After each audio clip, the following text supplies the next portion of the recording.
Հարգելի հայրենակիցներ, երեկ Հայաստանի քաղաքացիների շահը վաճառքի դրվեց Ամազոնում։ Մենք ունեցանք պատմական այցելություն Ամերիկայի Միացյալ Նահանգների փոխնախագահի կողմից, ով հայտարարությունով հանդես եկավ։ Հայտարարության մեջ նա ներկայացնում էր իր երկրի շահը եւ արեց հայտարարություն, որը մեր կառավարության թարգմանիչները հատուկ թարգմանեցին այսպես. Սկզբնական 5 միլիարդ մոտ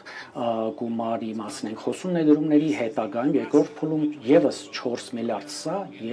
ստեղ փոխշահավետ իրավիճակ է եւ Հայաստանի համար եւ իմ երկրի համար էներգետիկ անվտանգության։ Իսկ ինչ էր իրականում ասել Ամերիկայի Միացյալ Նահանգների փոխնախագահ J.D. Vance-ը։ Մենք կներկայացնենք ձեզ բնօրինակը։ That means up to $5 billion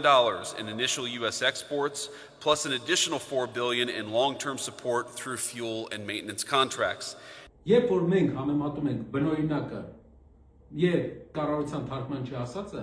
մենք հասկանում ենք, թե ինչ մեծ սուտ են ցանկանում մեզ վաճառել արգել հայրենակիցներ։ Այս կառավարությունը ցանկանում է մեզ ասել, որ Ամերիկայի Միացյալ Նահանգներից գնելով 9 միլիարդ դոլարի սարքավորումներ եւ տալով 9 միլիարդ դոլարի գործարք Ամերիկայի Միացյալ Նահանգներին, նա ներկայացրել դա որպես ներդրում։ Բայց նա մոռացել է ասել հատուկ սխալ է թարգմանել, որպեսզի մենք չհասկանանք, որ դա պետական պարտքով ատոմային մոդուլյար կայանի մասին է, որի համար վճարելու է ներդրում է անելու ոչ թե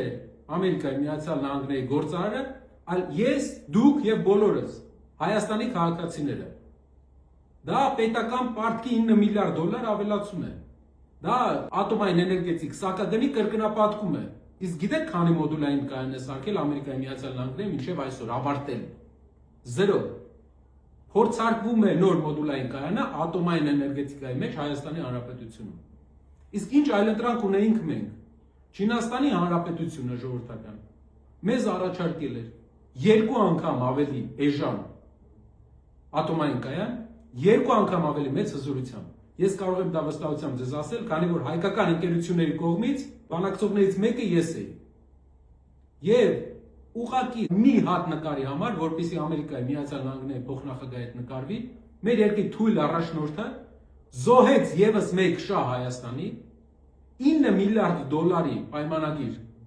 ներկայացրեց Ամերիկային, որպեսզի ունենա նկար եւ խափի մեր հանրությանը,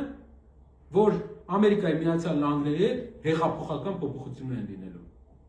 Այսպես հուսավաճառությամբ ամեն անգամ մեր երկրի ղեկավարը մեզ ամեն ընտրությունից առաջ խափում է։ Եվ սա էլ նոր հուսավաճառություն է։ Մենք երկիրը պետք է կառավարվի այնպիսի մարդկանցով, ովքեր պետական շահը չեն համարի իրենց ներքին քաղաքական շահը, իշխանության մնալու շահը չեն համարի պետական շահ։